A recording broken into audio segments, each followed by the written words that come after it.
الحمدللہ کما هو عہد والصلاة والسلام علی محمد وآلہ الطیبین الطاہرین اللہم وفقنا وجمیع المشتغلین للعلم والعمل الصالح بحرمت محمد وآلہ الطیبین الطاہرین۔ بسم اللہ الرحمن الرحیم۔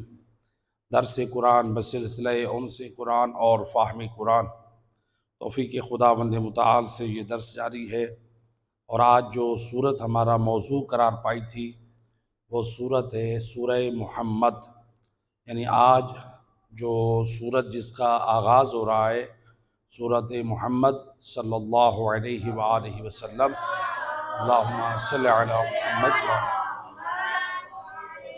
رسول اللہ کے نام پہ یہ سورت ہے، اور یہ سورت اپنے اندر عظیم پیغامات رکھتی ہے، تو لہٰذا یہ سورت جو ہے اس کی ٹوٹل آیات 38 ہیں، اور یہ مدنی صورت ہے۔ صلوات پر محمد و اہل بیت اللہم صلی علی محمد۔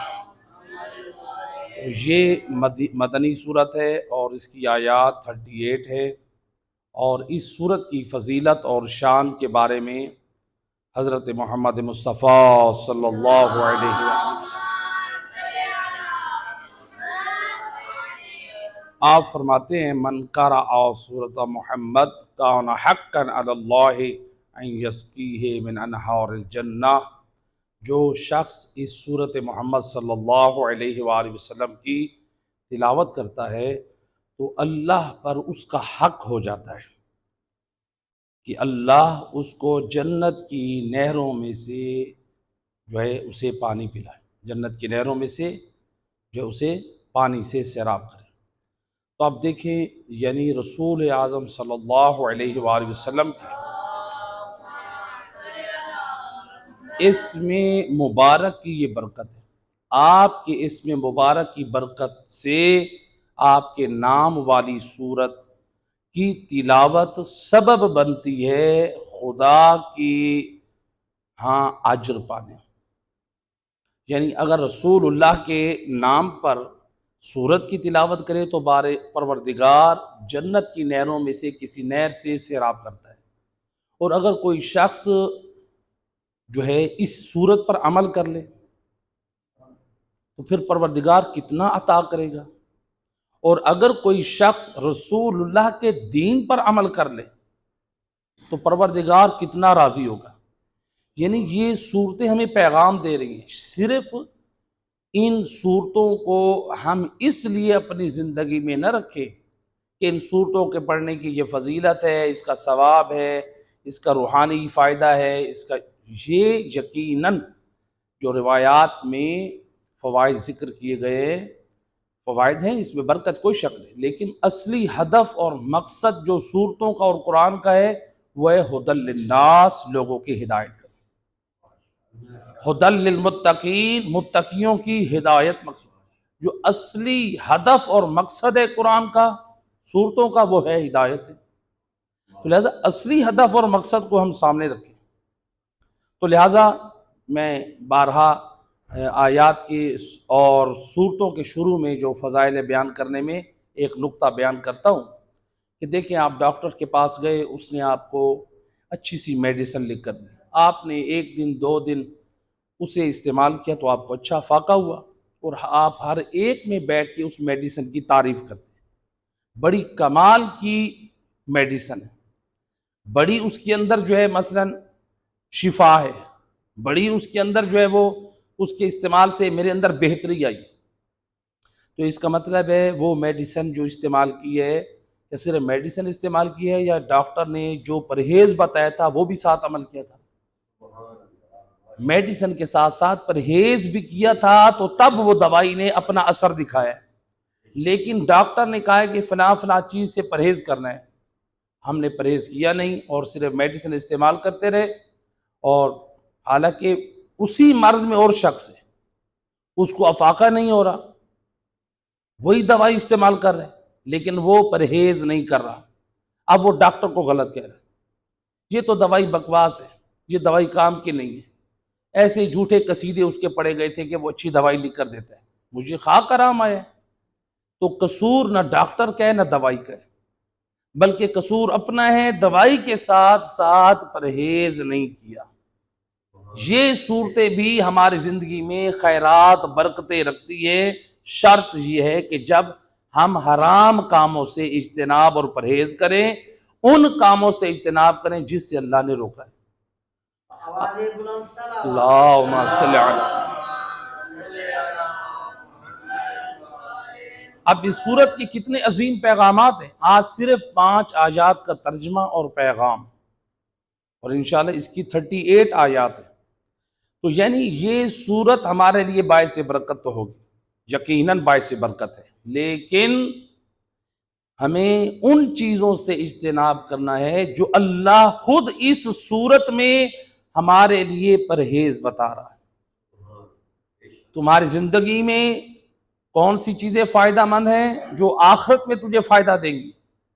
دنیا میں کامیاب ٹھہرو گے، آخرت میں بھی کامیاب ٹھہرو گے، لیکن تمہیں کن چیزوں سے پرہیز کرنا ہے وہ انشاءاللہ اس سورت کی آیات میں۔ یہ 5 آیات، پہلے ان کی تلاوت، ترجمہ اور پھر پیغام کی طرف۔ بسم اللہ الرحمن الرحیم۔ الذین کفروا وصدوا عن سبیل اللہ اضل اعمالہم۔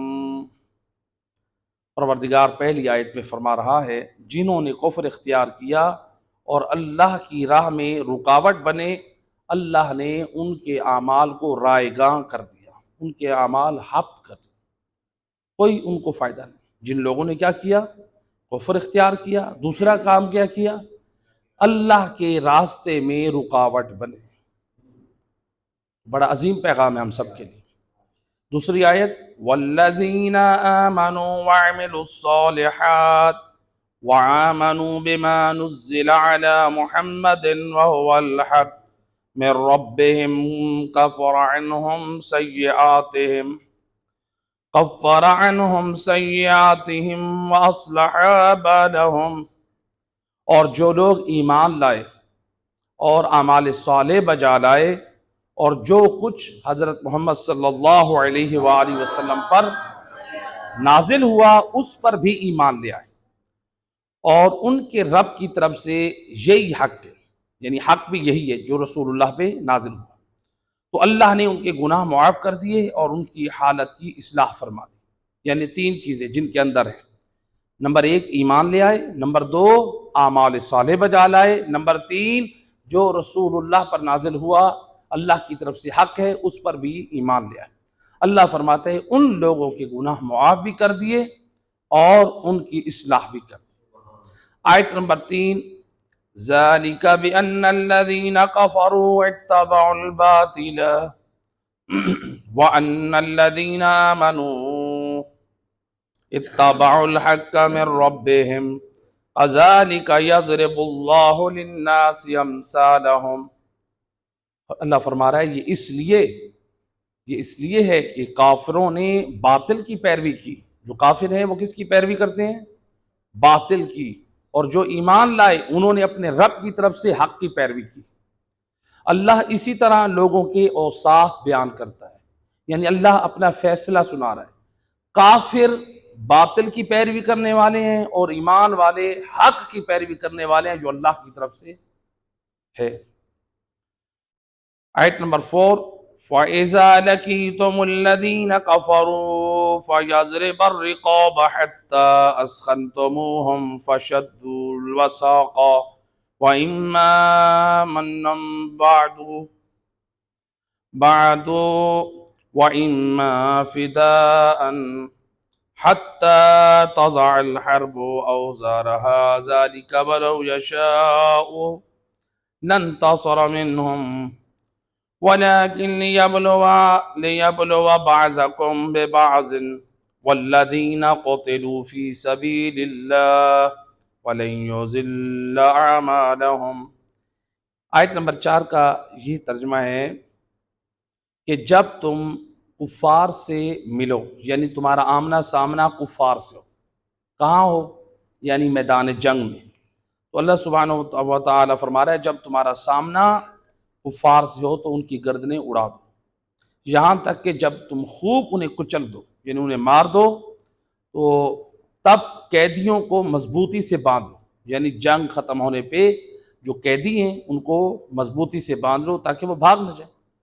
تو اس کے بعد تمہیں اختیار ہے، قیدیوں کو باندھنے کے بعد تمہیں اختیار ہے کہ تم ان پر احسان کرو، یعنی ان کو چھوڑ دو، یا پھر ان سے جو ہے رہائی کے بدلے میں کچھ لے لو، یہاں تک کہ جنگ اپنے جو ہے وہ ہتھیار رکھ دے، یعنی جنگ تمام ہو جائے۔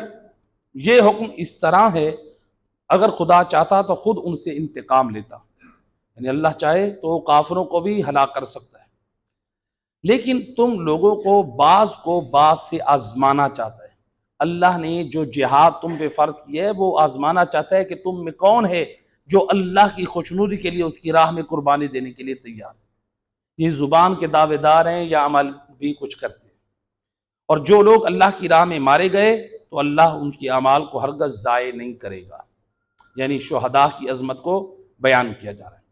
آیت نمبر 5 اور 6، سَيَهْدِيهِمْ وَيُصْلِحُ بَالَهُمْ، ان قریب ان کی ہدایت کرے گا اور اصلاح کرے گا۔ وَيُدْخِلُهُمُ الْجَنَّةَ عَرَّفَهَا لَهُمْ، اور انہیں جنت میں داخل کرے گا جس کی ان کو پہچان کرا دی گئی۔ یعنی ان دو آیات میں 3 چیزوں کو بیان کیا گیا ہے۔ اللہ نے شہداء کی ہدایت کرنی ہے، ان کی اصلاح کرنی ہے، اور جس جنت کو پہچانتے ہیں اس میں ان کو داخل کیا جائے گا۔ یہ تھا 6 آیات۔ آج جو تھا ہمارا درس ان 6 آیات پر، تو یہ 6 آیات کا ترجمہ، اور انشاءاللہ اس کے بعد پیغام بیان کرتے ہیں۔ صلوات پڑھیں محمد و اہل بیت کی۔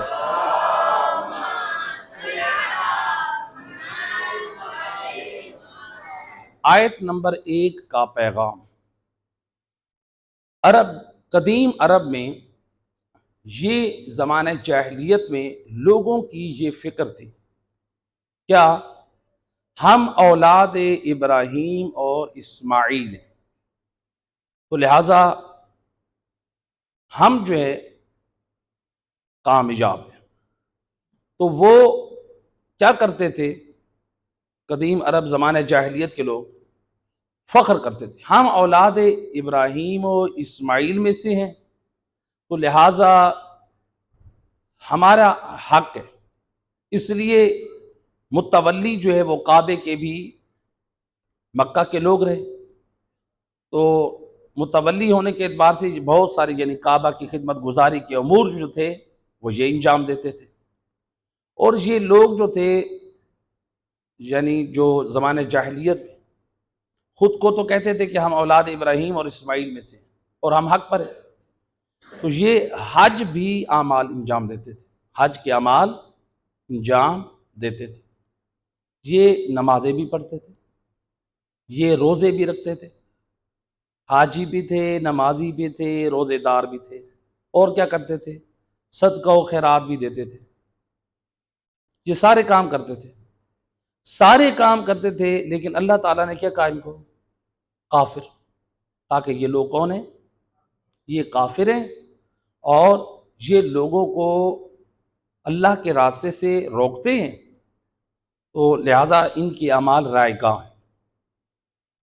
اب سوال یہ کیا؟ یعنی اولاد اسماعیل و ابراہیم میں سے یہ لوگ نماز بھی پڑھتے ہیں، روزہ بھی رکھتے ہیں، حج بھی انجام دیتے ہیں، اور صدقہ و خیرات بھی کرتے ہیں، تو ان کے اعمال رائے گاہ کیسے؟ یہ کافر کیسے؟ تو اس کا جو جواب بعض حضرات نے یہ دیا ہے کہ ان کے اعمال اس لیے رائے گاہ ہیں چونکہ یہ غلط انجام دیتے تھے۔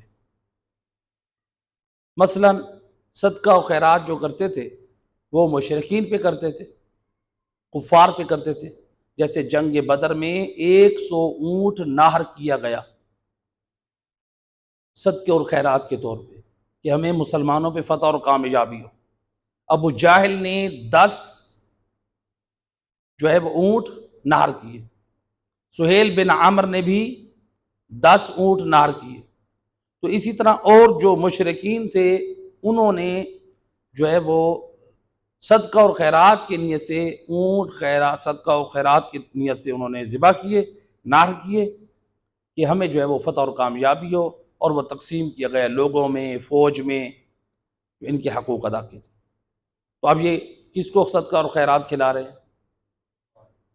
اسلام کی دشمنی میں اس مسلمانوں پہ فتح اور کامیابی کے لیے صدقہ و خیرات کیے جا رہے ہیں۔ تو ان کا یہ صدقہ و خیرات کیا تھا؟ باطل تھا۔ نماز پڑھتے تھے لیکن نماز اپنی مرضی سے تھی، دین ابراہیمی کے مطابق نہیں تھی۔ روزہ تھا، کچھ چیزوں کو وہ سمجھتے تھے اس سے روزہ باطل ہوتا ہے، کچھ چیزوں کو سمجھتے نہیں اس سے روزہ باطل نہیں ہوتا، اپنی مرضی کے احکام انجام دیتے تھے۔ حج کے اعمال انجام دیتے تھے، اس میں بھی کئی خرافات اور بدعات کو شامل کیا ہوتا، تو لہٰذا یہ جتنے بھی اعمال انجام دیتے تھے، ان کے اعمال کیا تھے؟ اپنی من پسند کے تھے، وہ بدعات و خرافات پر مشتمل تھے، یا پھر یہ کفر و شرک کو فروغ دیتے تھے، یا پھر ان کے اعمال جو تھے وہ غلط تھے، دین ابراہیمی پر نہیں تھے، جس کی وجہ سے اللہ نے کیا کہا؟ ان کے اعمال ضائع کر دیں۔ جواب ایک یہ دیا گیا، یہ جواب حقیقت میں درست نہیں ہے کہ ان کے اعمال کیا تھے؟ غلط تھے، جبکہ اسلام میں ہمارے ہاں جو شرط ہے اعمال کی قبولیت کے لیے، وہ صرف اعمال کا صحیح ہونا شرط نہیں ہے، بلکہ اعمال کی قبولیت کے لیے جو پہلی شرط ہے وہ ہے ایمان۔ تو جب تک ایمان باللہ والرسول والمعاد، یہ تین جو ضروریات اسلام میں سے یہ نہ ہو، اور امامت پر ایمان وہ رسالت کو لازم ہے، اس میں شامل ہے، اور عدل پر ایمان وہ توحید کے ساتھ شامل ہے۔ تو لہٰذا جب تک یہ ایمان نہیں ہوگا اس وقت تک کوئی عمل قابل قبول نہیں ہے۔ پہلی بات یہ ہے کہ انسان کا ایمان صحیح ہو، ایمان صحیح ہوگا تو عمل قابل قبول ہوگا، اگر ایمان صحیح نہیں ہے تو کوئی عمل بھی قابل قبول نہیں۔ دوسرا یہ ہے کہ عمل صالح ہو۔ دوسرا کیا ہے؟ دوسری شرط کیا ہے؟ عمل صالح ہو۔ عمل صالح ہوگا تو عمل قبول ہوگا۔ اب آپ کہیں گے جو عمل کر رہا ہے وہ عمل صالح ہے یا نہیں ہے؟ عمل صالح ہے تو کر رہا ہے، نہیں۔ عمل صالح کیسے ہو؟ ایک بندہ نماز پڑھ رہا ہے، آپ کہیں یہ تو عمل صالح ہے، روزہ رکھ رہا ہے، حج کر رہا ہے، زکوٰۃ دے رہا ہے، خمس دے رہا ہے، آپ کہیں یہ تو عمل صالح ہے، نہیں۔ عمل صالح کب ہوگا؟ جب شریعت کے مطابق نماز پڑھے، جب شریعت کے مطابق روزہ رکھے، جب شریعت کے مطابق حج کرے، جب شریعت کے مطابق خمس اور زکوٰۃ دے، یہ عمل صالح ہے۔ مثال کے طور پہ ایک شخص زکوٰۃ دے رہا ہے، اپنی مرضی کا نصاب بنا کر وہ تقسیم کر رہا ہے، نہ اس کے اندر مستحقین زکوٰۃ کی شرائط دیکھ رہا ہے، نہ خیال کر رہا ہے۔ جو رسول اللہ نے جو شرائط بیان کیے ہیں یا نبی کی پاک آل نے بیان کی شرائط، میں کہوں کہ نہیں، یہ شرط نہیں ہے ضروری، اس کا مطلب ہے میں دین کا بڑا ٹھیکیدار بن گیا۔ یہ بعض لوگ یہ فکر رکھتے ہیں بھئی اسلام کو اپنے اوپر نافذ کرو، اسلام پر اپنا حکم نافذ نہ کرو، لہذا اپنی مرضی سے۔ کتنے لوگ ہیں خمس دیتے ہیں، وہ خود سے تقسیم کر دیتے ہیں، ہم نے فلاں جگہ خرچ کیا، ہم نے فلاں جگہ خرچ کیا، نہ نائب امام کی اجازت سے، نہ اس مقام پہ خرچ کیا جہاں پر وقت کے امام راضی، تو خمس نہ دینے کے برابر ہے۔ نماز پڑھی، اپنے من پسند نظریے اپنا کے عقیدتوں کو نماز میں شامل کر دیا، تو نماز ایسی انداز سے پڑھی جا رہی ہے۔ روزہ بعض چیزوں سے روکا جا رہا ہے خود کو، بعض چیزوں کو نہیں روکا جا رہا، اور بعض لوگ یہ کہتے ہیں نظریہ، کہتے ہیں میرا تو نظریہ اس چیز سے روزہ باطل نہیں ہوتا، اس سے کہتے ہیں سگریٹ پینے سے جو ہے روزہ باطل نہیں ہوتا۔ اس کا مطلب ہے آپ شریعت کو اپنی خواہشات میں ڈھالنا چاہتے ہیں، اپنی خواہشات کو شریعت میں نہیں ڈھالنا چاہ رہے۔ یہ اسلام نہیں ہے۔ اسلام یہ ہے خود کو اسلام میں ڈھالیں، نہ اسلام کے احکام کو اپنی خواہشات کے مطابق ڈھال دیں، یہ اسلام نہیں۔ اسلام یہ ہے میرے اور آپ کے اندر ہر عمل کی بنیاد اسلام، قرآن اور سنت کے مطابق، تو لہٰذا روزہ صحیح نہیں، قرآن یعنی اسی طرح سے نماز صحیح نہیں ہے، روزہ صحیح نہیں ہے، حج کے اعمال جب ہم نے شریعت کے مطابق انجام نہیں دی۔ صلوات پڑھے محمد و اہل بیت۔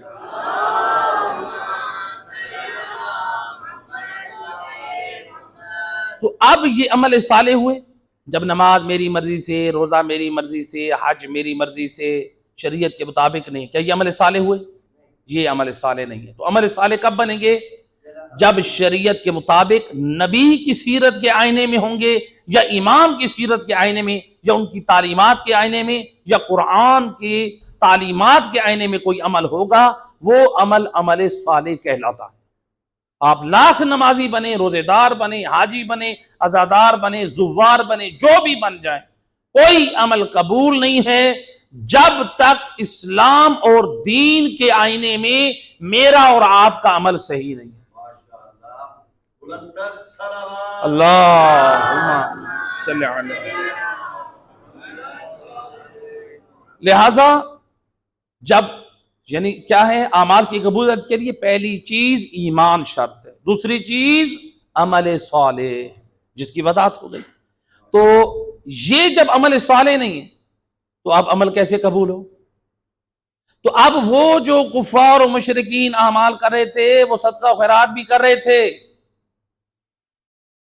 ان کے عقائد فاسد تھے، مشرکانہ کافرانہ، اور آج اگر ہمارے اندر کوئی ہو عقائد مشرکانہ ہوں، عقائد نصیریوں والے ہوں، عقائد غلات والے ہوں، عقائد نواصب والے ہوں، کوئی عمل قبول نہیں ہے۔ لاکھ نمازی روزے دار بن جاؤ، لاکھ صدقہ خیرات کرنے والے بن جاؤ، لاکھ نیازیں کرنے والے بن جاؤ، لاکھ جو ہے تم جو بھی تم کام کرو، کوئی عمل قبول نہیں جب تک ایمان صحیح نہیں۔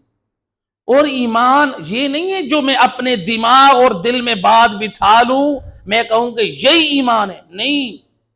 میں نے بارہا کہا ہے، میں ہوں یا میرے باپ دادا ہوں، فقہا ہوں، علماء ہوں، خطباء ہوں، ذاکرین ہوں، ہر ایک کا عمل تب قبول ہوگا جب اس عمل کی بنیاد قرآن اور 14 کے فرمان پر ہوگی۔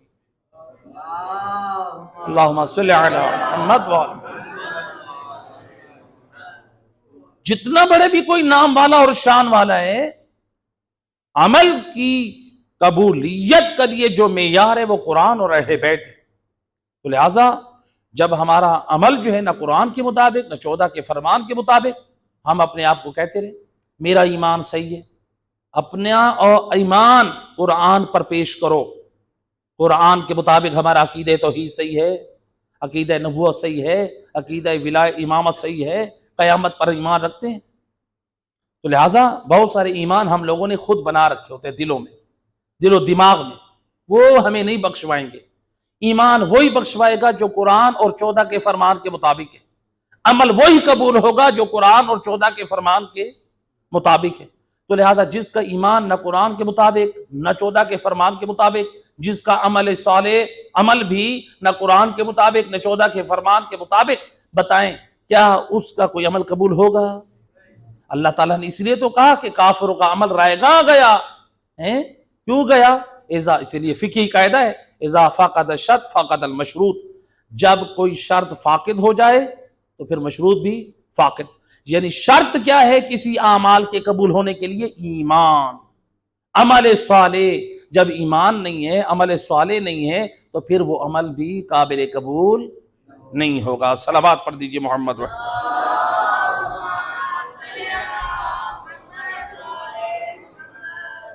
تو لہٰذا یہاں پر یہ بات واضح ہو گئی۔ تو اس لیے اب دیکھیں، حالانکہ انسان کفار پر خرچ کرے تو انسان کا وہ خرچ کرنا قبول ہو سکتا ہے، شرط ایمان ہے۔ جبکہ وہ لوگ کفار و مشرکین پہ خرچ کرتے تھے، اور خود کیا تھے؟ کفار اور مشرکین، تو ایمان شرط ہے، اور ہم ایمان کے ساتھ کافروں پہ خرچ کریں وہ قبول ہے۔ کیسے؟ فقہا کا فتویٰ ہے، آپ صدقہ جو مستحب صدقہ، واجب زکوٰۃ نہیں، مستحب صدقہ آپ عیسائی کو دے سکتے ہیں، آپ ہندو کو دے سکتے ہیں، آپ کافر کو دے سکتے ہیں، مستحب صدقہ اسے دے سکتے ہیں۔ ہاں البتہ آیت اللہ سیستانی کہتے ہیں احتیاط واجب کی بنا پر ناسبی کو صدقہ دینا حرام ہے۔ یعنی ناسبی اتنا بدتر ہے وہ اس لائق نہیں ہے، بھوکا مرے تو مرنے دے، جس کے دل میں عداوت آل محمد ہے وہ اس لائق نہیں ہے کہ اس کو صدقہ بھی دیا جائے۔ تو بہر یہ فقہا کا فتویٰ ہے۔ آج دنیا کہتی ہے کہ یہ فقہا وہابیت کی تعلیم دیتے ہیں، وہابیت پر یہ ان کے مذہب قائم ہے۔ ذرا دیکھیں یہ آل محمد کی ولا اور محبت کی بنا پر یہ کیسے فتوے دے رہے ہیں۔ ناسبیوں کو وہ کہتے ہیں کہ صدقہ دینا حرام ہے، کون سمجھائے؟ تو بہرحال کافروں کے اندر تین چیزیں تھیں۔ پہلی بات، ان کے اندر ایمان نہیں تھا۔ نمبر دو، ان کا عمل اپنی مرضی سے تھا۔ نمبر تین، وہ دوسرے لوگوں کو ہدایت سے روکتے تھے۔ تو ہدایت سے روکتے تھے، کیا چاہتے تھے وہ کہتے تھے زمانہ عرب میں، یعنی دنیا عرب میں ہمارے طور و طریقے، ہماری رسم و رواج، ہماری خرافات، ہماری بدعات وہ عام ہوں اور جو دین مصطفیٰ ہے وہ نہ پھیلنے پائے۔ وہ یہ مشرکین اور کفار یہ چاہتے تھے۔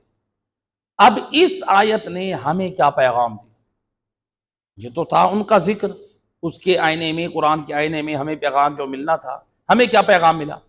ہمیں یہ پیغام ملا، دیکھو مسلمانوں، قیامت تک کے لوگوں کو یہ پیغام دے دیا، جو غلطی کل کے کافروں نے، مشرکوں نے کی ہے، خبردار وہ غلطی تم سے نہ ہونے پائے۔ کون سی غلطی؟ مشرک لوگ، وہ مشرک تھے، کافر بے ایمان تھے، ایمان ان کا اپنی مرضی کا تھا، خبردار ایمان اپنی مرضی کا نہ لے کر آنا۔ نمبر دو، عمل صالح لے کر آنا ہے، وہ عمل صالح ان کا عمل صالح نہیں تھا۔ کیوں؟ ان کے اعمال اپنی مرضی کے تھے، وہ خرافات و بدعات پر زندگی گزارتے تھے۔ عمل صالح وہ ہوتا ہے جو نبی کی سنت پر ہو، جو سنت پر ہو وہ عمل صالح ہوتے ہیں۔ تو لہٰذا اے مسلمانوں، ایمان قرآن اور سنت کے مطابق لے کر آؤ، عمل صالح لے کے رہو نبی کی سنت کے آئینے میں۔ اور نمبر تین، خبردار ہدایت کے پیغام سے نہ روکنا، کافروں کے راستے پہ نہ چل پڑنا۔ جس طرح کافر دوسرے لوگوں کو روکتے تھے کہ یہ اسلام کی طرف راغب نہ ہو، اسلام کے طریقے پہ زندگی نہ گزاریں، ہماری جہالت پر، کفر پر، ہماری خرافات اور بدعات پر زندگی گزاریں، خبردار یہ راستہ نہ اپنانا ورنہ تمہارے اعمال بھی حبط کر دیے جائیں گے۔ تو آج دیکھیں، اگر کوئی شخص ہو بد عقیدہ، گمراہ ہو، عقیدہ توحید صحیح نہ ہو، اور نمبر دو، عمل اس کا اپنی مرضی کا ہو، دین کے مطابق نہ ہو، اپنے وہم و گمان کے مطابق احکام کو بنا کر اسی کے اوپر عمل کر لیتے ہیں، علماء سے دور ہے، علماء سے نفرت کرتے ہیں، اور پھر جب علماء سے دور ہے اور نفرت کرتا ہے تو پھر نتیجتاً کیا علماء سے سیکھے گا؟ علماء سے نہیں سیکھے۔ اور تیسری چیز کیا ہے؟ حق کے راستے سے لوگوں کو کیا کرتا ہے؟ روکتا ہے۔ آج دیکھ لیں حق کے راستے سے کون روکتا ہے؟ قرآن کیا کہہ رہے ہیں؟ پیغام دے رہے ہیں حق کے راستے سے کافروں کی نہ روکنا۔ آج حق کے راستے سے کون روکتے ہیں؟ گمراہ لوگ، بے دین لوگ، خرافات اور بدعات پر عمل کرنے والے لوگ کیا کہتے ہیں؟ خبردار علماء کی محفلوں میں نہ جاؤ، علماء کی مجالس میں نہ جاؤ۔ علماء کی مجالس میں چلے گئے تو پھر کیا ہوگا؟ یہ نمازی بن جائیں گے، یہ روزے دار بن جائیں گے، یہ دیندار بن جائیں گے۔ تو یعنی جو کل کے کافر تمنا کرتے تھے، مشرک تمنا کرتے تھے لوگ اسلام پہ زندگی نہ گزاریں، آج کے بے دین، نصیری، غلات، گمراہ لوگ بھی یہی تمنا کرتے ہیں، لوگ علماء کو نہ سنیں، اسلام کے مطابق زندگی نہ گزاریں، جہالت پر گزاریں، کفر پر گزاریں، گمراہی پر زندگی گزاریں، بدعات و خرافات پر گزاریں۔ راستہ دونوں کا ایک جیسا ہے۔ وہ کل کے کافر اور مشرک تھے، یہ آج کے گمراہ ہیں، نصیری ہیں، بے دین ہیں۔ راستہ دونوں کا ایک، تو اس لیے ٹھکانہ بھی دونوں کا ایک ہوگا، جہنم، کیونکہ انہی کے راستے پہ۔ تو لہٰذا ہمیں پیغام دیا، خبردار اپنے اندر ایمان لے کر آؤ، اپنی مرضی کا نہیں، قرآن اور سنت کے مطابق عمل صالح لے کر آؤ جس کی بنیاد سنت نبی پر ہو، اور لوگوں کو ہدایت سے نہ روکنا، وہ کام نہ کرنا جو کافروں نے کیا، ورنہ برباد ہو جاؤ۔ صلوات پڑھیں محمد واحد بیٹھ۔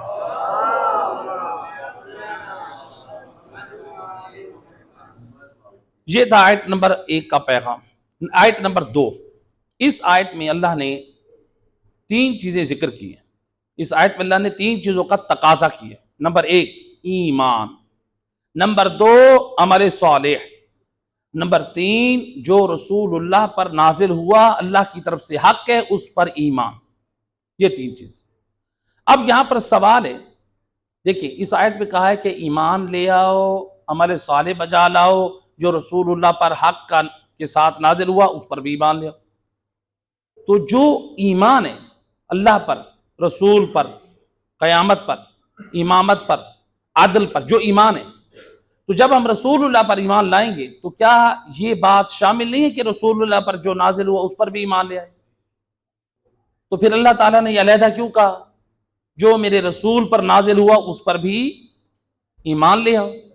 آخر کیا وجہ ہے؟ اللہ سبحانہ وتعالیٰ نے علیحدہ کیوں ذکر کر دیا؟ تو اس کا ایک پہلا جواب یہ ہے کہ اس سے مراد یہ ہو سکتی ہے، یعنی جب تک حضرت محمد صلی اللہ علیہ وآلہ وسلم آپ پر نازل شدہ کتاب اور آپ کی مکمل تعلیمات پر ایمان نہ لے آؤ گے، ما سبق انبیاء پر، جنت جہنم پر، دیگر چیزوں پر ایمان لانا بھی تمہارے لیے فائدہ مند نہ ہوگا. تو اس جو علیحدہ ذکر کیا گیا نا وہ خصوصاً اس بات کی طرف زور دیا گیا، مکمل تعلیمات رسول پر ایمان لے آؤ تب تم کامیاب ہوگے. اور جو دوسرا جواب وہ دیا امام جعفر صادق علیہ الصلوۃ والسلام، اللہم صلی علی، کہا پہلا ایمان تو وہی مراد ہے، ایمان یعنی خدا پر، رسول پر، قیامت پر، عدل پر، امامت پر. پہلا ایمان تو یعنی وہی ہے. دوسرا جو ہے وہ کیا کرنا ہے؟ عمل صالح. تیسرا جو رسول اللہ پر نازل ہوا اس پر ایمان لاؤ. امام اپنی زبان عصمت سے، زبان صداقت سے جو پیغام دے رہے ہیں، امام فرماتے ہیں اس سے مراد ہے بما نزل علی محمد فی علی، جو علی کی ولایت کے بارے میں رسول اللہ پر جو نازل ہوا تھا حکم الہی اس پر ایمان لے آؤ، یہ معنی مراد ہے. یعنی آیہ تبلیغ پر جو اللہ نے فرمایا یا ایھا الرسول بلغ ما انزل الیک ان لم تفعل فما بلغت رسالتہ، یعنی غدیر خم پر جو رسول اللہ نے امیر المومنین علی ابن ابی طالب علیہ الصلوۃ والسلام کی ولایت اور امامت کا اعلان کیا تھا اس پر ایمان لے آؤ تو پھر تم کامیاب ٹھہرو. اللہ صلی علی محمد. پیچھے والے مومن ذرا آگے کی طرف آ جائیں، پیچھے سے مومنین آ رہے ہیں تو جگہ تنگ ہو رہی ہے. صلوات پڑھ دیجیے محمد وعلی اللہم صلی علی محمد وعلی محمد. تو لہٰذا اب اس آیت میں اللہ سبحانہ وتعالیٰ نے فرمایا کہ جب تم یہ 3 چیزیں اپناؤ گے، یعنی ایمان لے آئے، عمل صالح بجا لائے اور جو رسول اللہ پر نازل ہوا، تو اس کے صدقے میں کیا کیا؟ اللہ فرماتا ہے کہ پچھلے گناہ معاف کر دیے اور تمہاری حالت کو درست کر دیا. تو اس سے مراد کیا ہے؟ پچھلے گناہ معاف کر دیے، یعنی اس سے ایک معنی مراد یہ لیا گیا کہ تمہارے پچھلے گناہ ایمان کی دولت کی وجہ سے معاف کر دیے، کیونکہ وہ گناہ جو تھے تمہارے زمانہ جاہلیت کی وجہ سے تھے، تو دین اسلام نہیں پہنچا تھا. اب تم ایمان لے آئے، اسلام لے آئے تو تمہارے وہ گناہ معاف کر دیے. تو یہ ہے. دوسرا اس کا معنی یہ کیا گیا ہے کہ وہ تمہاری خطائیں دور کر دی گئیں. کیا مطلب؟ یعنی تم ایمان لے آئے، جو تمہارے اندر فاسد عقائد تھے، جو فاسد اخلاق تھا، فاسد کردار تھا، ایمان اور رسول کی پاک سیرت کے صدقے میں وہ تمہارا ساری خطائیں، یعنی وہ غلط عقائد اور غلط کردار اور اخلاق وہ دور ہو گیا. اب تمہاری جو ہے وہ نبی کے دین کے صدقے میں تمہارے عقائد کی بھی اصلاح کر دی اور تمہارے اخلاق اور پاک کردار کی بھی اصلاح کر دی. صلوات پڑھ دے محمد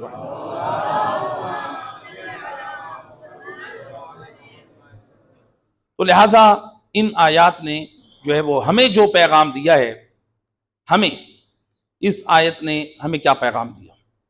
ایک مل کے صلوات پڑھیے محمد واحد بیٹھ.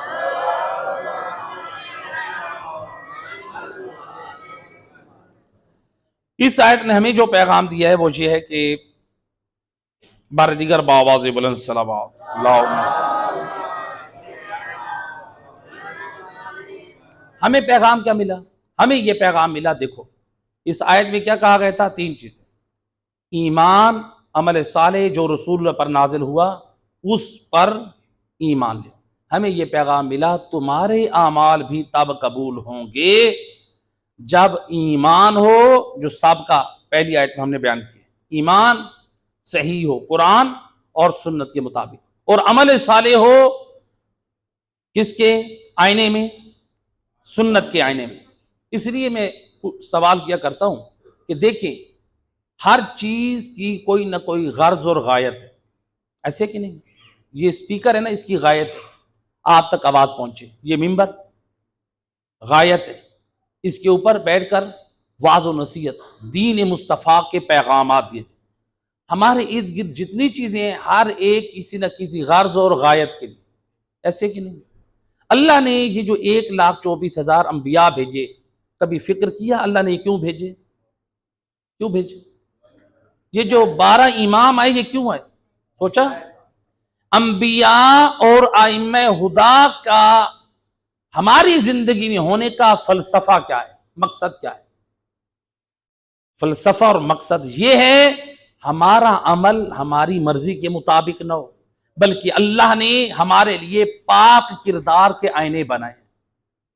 یہ 1,24,000 انبیاء کے پاک کردار کا آئینہ دیکھو، اس میں اپنی اصلاح کرو۔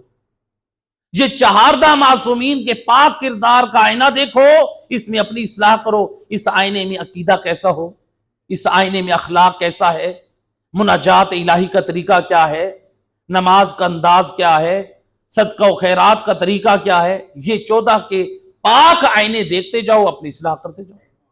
آئینے کے سامنے کھڑے ہوتے ہیں نا، کیا کرتے ہیں؟ اپنی زلفیں سنوارتے ہیں، اپنے چہروں سے وہ چیزیں ہٹاتے ہیں جو ہماری شکل میں نقائص پیدا کر رہے ہوتے ہیں کہ ہم لوگوں کو خوبصورت لگیں۔ اللہ تعالیٰ نے یہ نہیں دیکھنا یہ بڑا گورا ہے اور خوبصورت ہے، بڑے گھنگرالے بال ہیں، بڑی آنکھوں والا ہے، یہ تو بنائے تو اللہ نے ہمیں۔ اللہ نے یہ شکلیں نہیں دیکھنی ہیں، اللہ نے یہ دیکھنا ہے یہ میرے حبیب محمد مصطفیٰ کے پاک اخلاق میں میرے پاس کون آیا ہے، میرے رسول کی پاک سیرت میں کون آیا ہے، میرے مصطفیٰ کے پاک دین کے آئینے میں کون آیا ہے۔ اللہ سبحانہ و تعالی کسی کی شکل اور صورت نہیں دیکھتا، روایت میں ہے اللہ تعالیٰ انسان کی نیتوں اور دل کی طرف دیکھتا ہے، اس کی نیتیں کتنی صاف ہیں، اس کا دل کتنا پاک ہے۔ شکل و صورت نہیں دیکھتے۔ شکل و صورت کو دیکھنا ہے تو ابو لہب بھی اپنے زمانے کا بڑا خوبصورت تھا، لیکن دشمن خدا تھا، قرآن میں اس کی مذمت ہوئی۔ اور نبی کے ساتھ بیٹھنے، نبی جس صحابی کی تعظیم کرتے تھے وہ حضرت بلال تھے، جو رنگ میں حبشی تھے، زبان میں توتلے تھے، بال گنگرالے تھے، قد میں چھوٹے تھے، لوگ نفرت کی نگاہ سے دیکھتے تھے، محمد مصطفیٰ عزت کی نگاہ سے دیکھتے تھے۔ اللہم صلی علی محمد وآل محمد وآل۔ تو لہذا معیار ایمان عمل صالح اور نبی کی اوپر جو نازل ہوا اس کے مطابق جو ہے وہ ہمارا عمل ہونا چاہیے، یعنی مکمل تعلیمات مصطفیٰ۔ تو لہٰذا اگر کوئی شخص یہ کہہ دے، بعض لوگ آج کل بڑا فخر کرتے ہیں، فیس بک جو آ گئی ہے اس کے اوپر بڑا کہتے ہیں، فیس بک کے اوپر میں 50 مرتبہ زوار کربلا ہوں، میں جو ہے اتنا عزادار عزادار ہوں، میں نے جو ہے ہر سال اتنے نیاز کی دیگیں میں چلواتا ہوں۔ آپ جتنے بڑے عزادار ہوں، جتنے بڑے نمازی ہوں، جتنے بڑے روزے دار ہوں، جتنے بڑے آپ عمرہ کرنے والے ہوں، جتنے زیادہ حاجی ہوں، جتنے بھی بڑے بڑے اعمال کرنے والے ہوں، یاد رکھیں چاہے حج ہو، چاہے نماز ہو، چاہے زیارت ہو، چاہے عزاداری ہو، کوئی عمل بھی اس وقت تک قبول نہیں ہے جب تک وہ عمل قرآن اور 14 کے فرمان کے مطابق نہیں۔ بس جب ہوگی تو قبول ہوگی، اور اللہ نے قبولیت کا معیار قرآن میں ایک اور دے دیا۔ خدا نے فیصلہ کیا ہے، یہ کسی مولوی صاحب اور مفتی کی بات نہیں ہے۔ ہم جو علماء کو غلط کہتے ہیں، مفتیوں کے پیچھے، علماء کے پیچھے پڑ جاتے ہیں، کیا اللہ تعالیٰ قرآن میں فرماتے ہیں؟ خدا کا فیصلہ قرآن میں، انما یتقبل اللہ من المتقین، اللہ فرماتے ہیں قرآن میں اللہ صرف متقی لوگوں کے اعمال کو قبول کرتا ہے، قرآن کا فیصلہ ہے۔ اللہ، تو لہٰذا یہ جو ہے دوسری آیت کا پیغام تھا۔ تیسری آیت کا پیغام فرمایا کہ حق، اللہ نے حق کا فیصلہ سنایا اس میں، تیسری آیت میں کیا تیسرا فیصلہ؟ کہا کہ جو کافر ہیں وہ باطل پر ہیں۔ وہ کیوں باطل پر ہیں؟ کہا کہ انہوں نے باطل کی اتباع کی، یعنی انہوں نے قرآن اور سنت کو چھوڑ کر خرافات اور بدعات پر عمل کیا، اور کہا کہ جو ایمان والے ہیں وہ اپنے رب کی طرف سے حق کی اتباع اور پیروی کرنے والے ہیں۔ تو لہٰذا اللہ نے فیصلہ کر دیا کہ دیکھو کافروں کے راستے پہ چلو گے تو تمہارا راستہ بھی باطل کا راستہ ہوگا۔ کافروں کو باطل کیوں قرار دیا؟ کیونکہ وہ قرآن اور سنت کے خلاف کام انجام دیتے تھے۔ تو ایمان والے وہ ہیں جو حق کی اتباع کرتے ہیں۔ اللہ نے قرآن میں قرآن کو حق کہا ہے، محمد مصطفیٰ کو حق کہا ہے، یا اسلام حق ہے، دین حق ہے۔ تو لہذا جس کا کام، جس کا ایمان اور عمل یا قرآن کے مطابق ہو یا پھر 14 کے فرمان کے مطابق ہو، وہی حق ہے۔ تو لہذا حق کی اتباع کرو، حق رسول اللہ ہے، رسول اللہ کی اتباع کریں گے ہمارا ہر عمل اور ایمان قبول ہے۔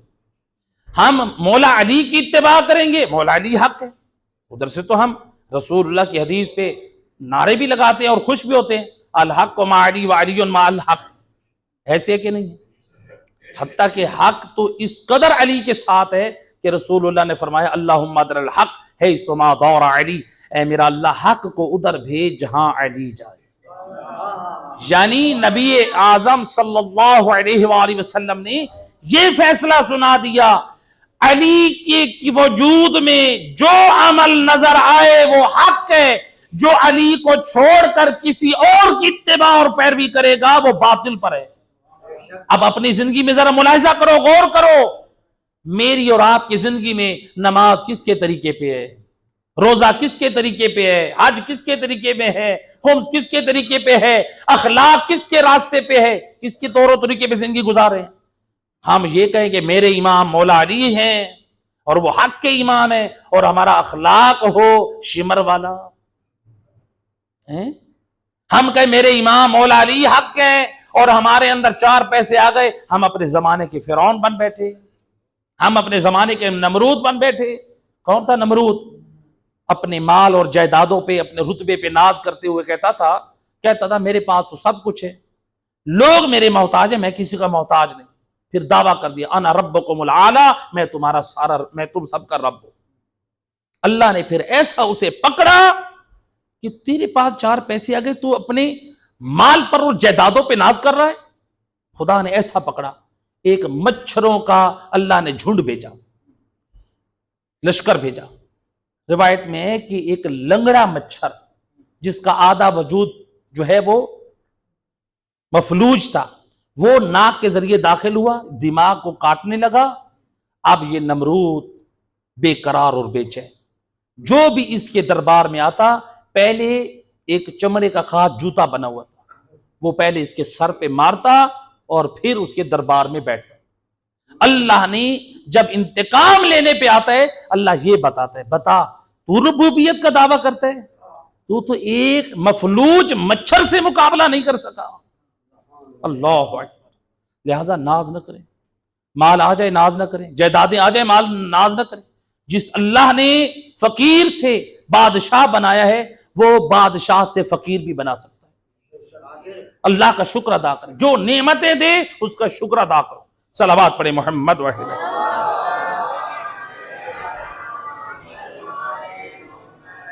تو لہذا ہمارے جو عمل کی پہچان ہے، معیار ہے، وہ کیا ہونا چاہیے؟ وہ حق ہونی چاہیے۔ حق کیا ہے؟ قرآن اور سنت ہے۔ اور مولا علی علیہ السلام کو ماننے والوں، مولا علی ہم سب کی ہدایت کے لیے کیا فرماتے ہیں؟ وسائل الشیعہ کی روایت فرماتے ہیں من اخذ دینہ من افواہ الرجال ازالتہ الرجال۔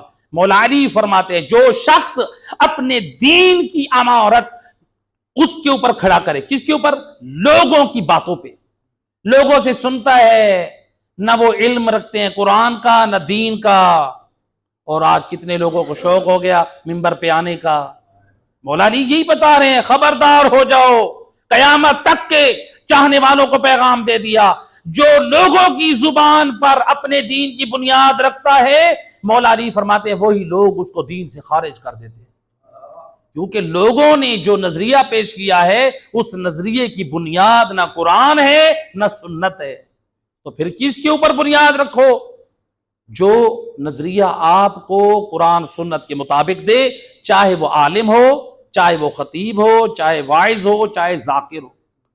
ذاکر بھی اگر قرآن اور سنت کے مطابق کوئی عمل دے رہا ہے اس کو قبول کرو.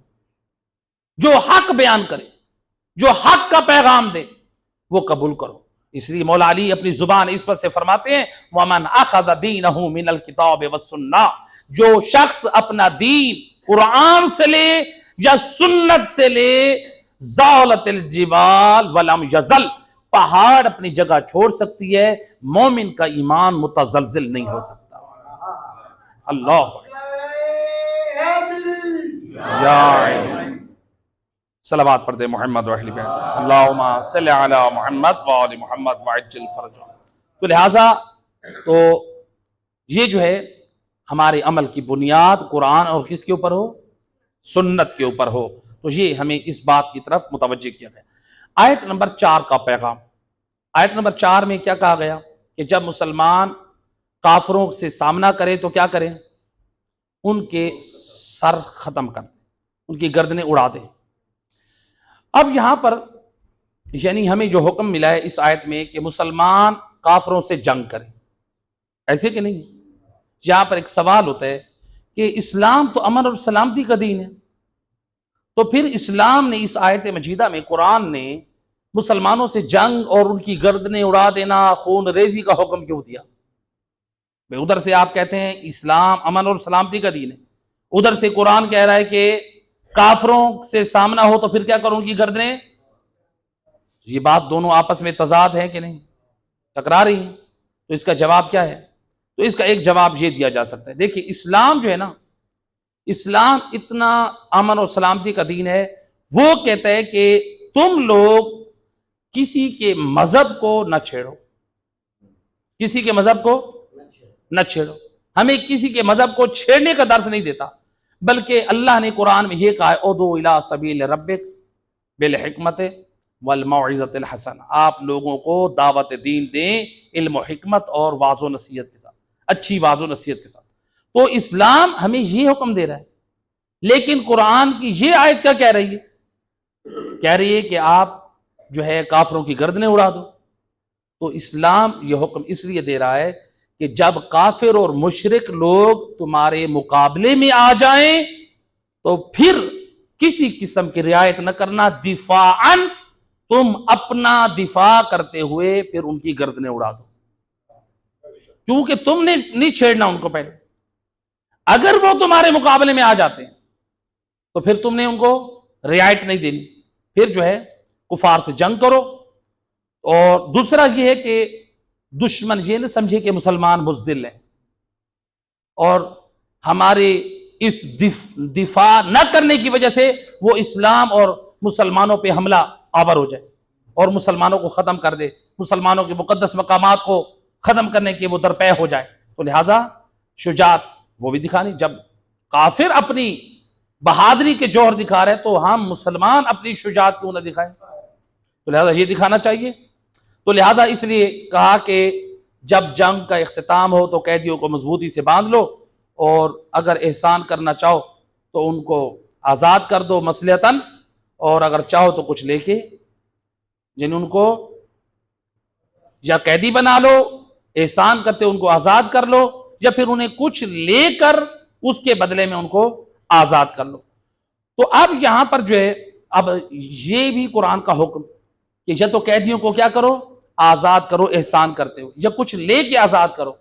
تو یہ بھی رسول اللہ کی سیرت ہے، یعنی جب حکمت اور مصلحت تقاضا کرے تو آپ ان کو آزاد کر دو. جیسے صلح حدیبیہ میں ہم نے تفصیلاً بیان کیا تھا سید رسول نے 3 مرتبہ قیدیوں کو آزاد کیا، مصلحتاً، اسلام کے مفاد کو سامنے رکھا۔ ایک مرتبہ جب 40 لوگوں نے حملہ کیا تو رسول اللہ نے ان قیدیوں کو آزاد کر دیا مسلمانوں پہ۔ ایک مرتبہ جو ہے وہ 80 افراد نے حملہ کیا تو رسول اللہ نے ان کو آزاد کیا۔ ایک مرتبہ 40 اور ایک مرتبہ 30 لوگوں نے حملہ کیا، جس وقت مولا علی علیہ السلام صلح حدیبیہ لکھ رہے تھے، اس وقت 30 افراد نے حملہ کیا تو ان کو قیدی بنایا گیا، لیکن رسول اللہ نے مصلحتاً ان کو بھی آزاد کر دیا اسلام کے مفاد۔ تو بہرحال یہ حکم جو ہے وہ بیان کیا گیا ہے۔ تو اب یہاں پر جو ہے اللہ سبحانہ و تعالیٰ نے جہاد کیوں فرض کیا؟ اس لیے کہ تاکہ اللہ تعالیٰ یہ فرما رہا ہے کہ وہ دیکھنا چاہتا ہے کہ تم لوگوں کو آزمانا چاہتا ہے کون ہے، صرف زبان کے دعوے دار ہو یا عملاً بھی خدا کی راہ میں قربانی کے لیے تیار ہو۔ تو اللہ تعالیٰ یہ دیکھنا۔ تو اسلام میں جہاد کی 3 قسمیں، اسلام میں جہاد کی کتنی قسمیں؟ 3 قسمیں۔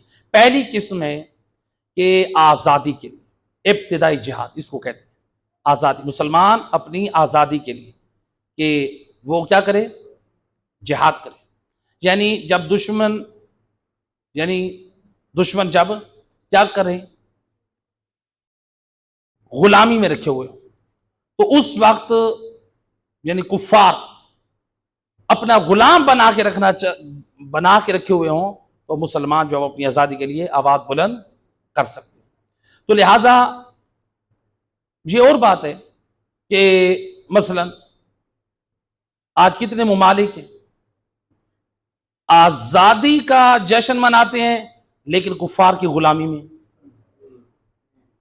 لہذا اسلام کی آزادی کے لیے ابتدائی جو جہاد ہے وہ ایک جہاد یہ ہے آزادی کے لیے۔ نمبر 2 دفاعی جہاد، دفاع کے لیے اسلام کہتا ہے جب دشمن حملہ کرے تو تم پر دفاع کرنا واجب ہے۔ مثلا اسلامی ریاست پر حملہ ہو، مسلمانوں پہ حملہ ہو، مسلمانوں کے مقدسات پر حملہ ہو تو ایسی صورت میں دفاع کرنا واجب ہے، اس کو دفاعی جہاد کہتے ہیں۔ جیسے آیت اللہ سیستانی نے فتویٰ دیا تھا مقدس مقامات جو عراق میں ہیں تو وہ عراق کے لوگوں کے لیے تھا، تو لہٰذا جو ہے وہ واجب ہے۔ تو آج بھی دیکھیں ذرا دنیا عرب میں، فلسطین میں، لبنان میں ہر روز کتنے مسلمان مارے جا رہے ہیں۔ تو اب مسلمان مارے جا رہے ہیں، اب ان کے اوپر دفاع واجب ہے یا نہیں؟ فلسطین میں مسلمان مارے جا رہے ہیں، لیکن افسوس ہوتا ہے مسلمان مارے جا رہے ہیں، مسلمان ملک ہے اور جو ہے مسلمان ممالک تماشائی بنے بیٹھے ہیں، اور اگر ایک ملک ساتھ دے رہا ہے تو اس کے بارے میں کہا جا رہا ہے کہ مثلا وہ جو ہے یہ سارا جھوٹ ہے، یہ سب فراڈ ہے، وہ ایران جو ہے کوئی حمایت نہیں کر رہا فلسطین کی، یعنی اس کو یہ ٹھیک ہے ایران غلط کر رہا ہے، تو جو اور اسلامی ممالک ہیں ان کی غیرت کہاں سوئی ہوئی ہے؟ وہ دفاع کر لیں۔ تو لہذا کیا مسلمان جو مارے جا رہے ہیں کیا ہمارے اوپر حق نہیں بنتا ہم ان مظلوموں کے حق میں ہم احتجاج بلند کریں، اپنی آواز ان کی مظلومیت کے حق میں اٹھائیں؟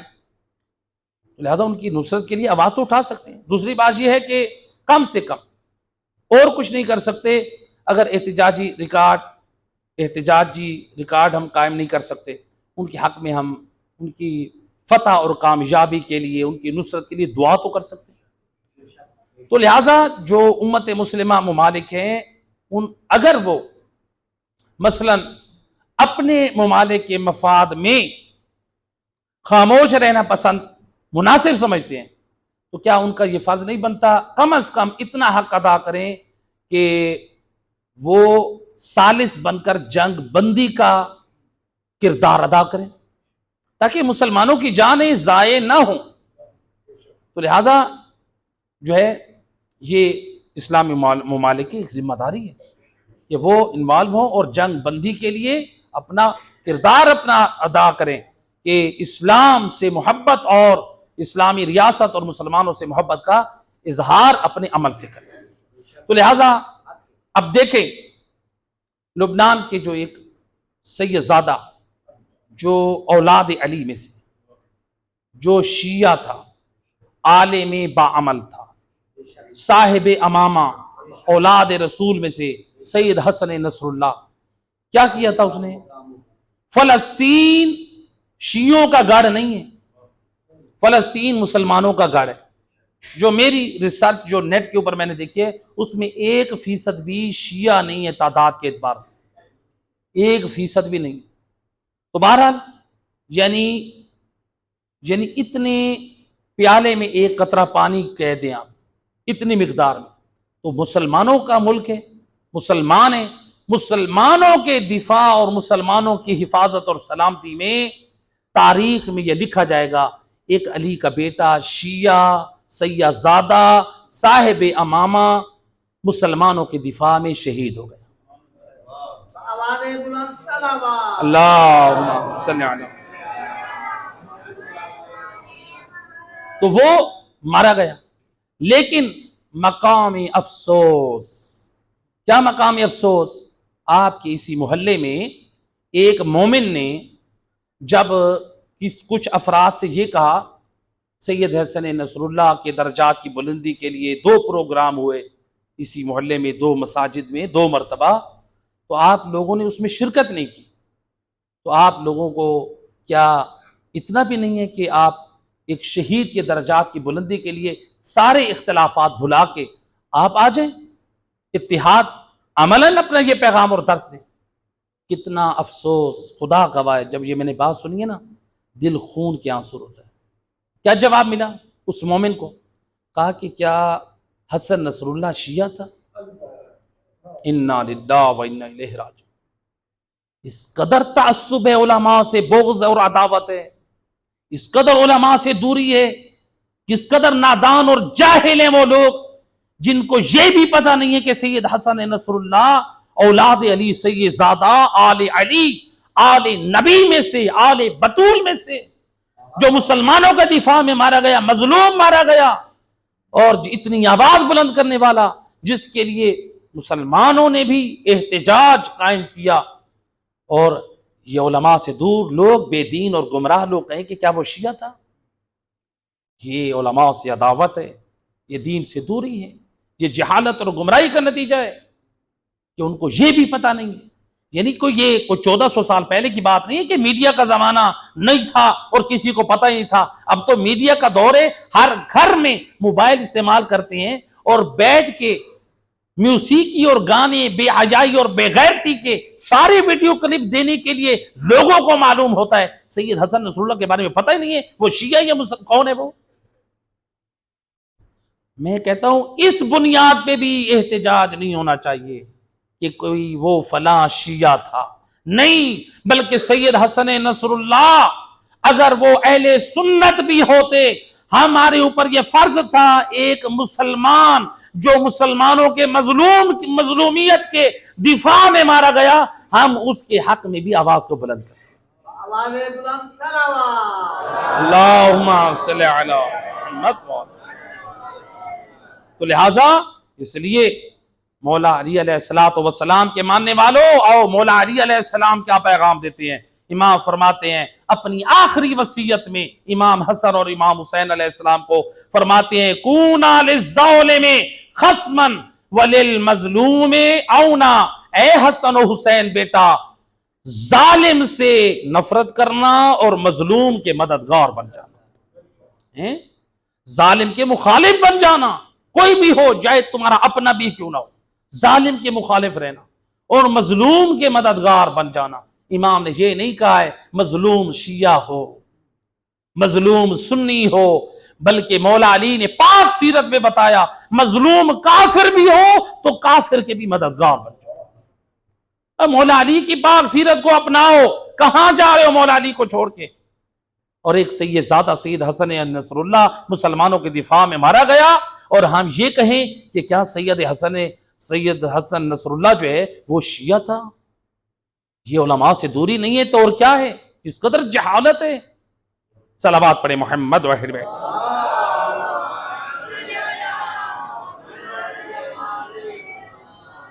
تو لہٰذا یہ جو ہے ایک وجہ ہے۔ تو بہرحال یہاں پر جو جہاد کی تیسری قسم ہے، کتنی قسمیں بیان ہوئی تھی جہاد کی؟ 3۔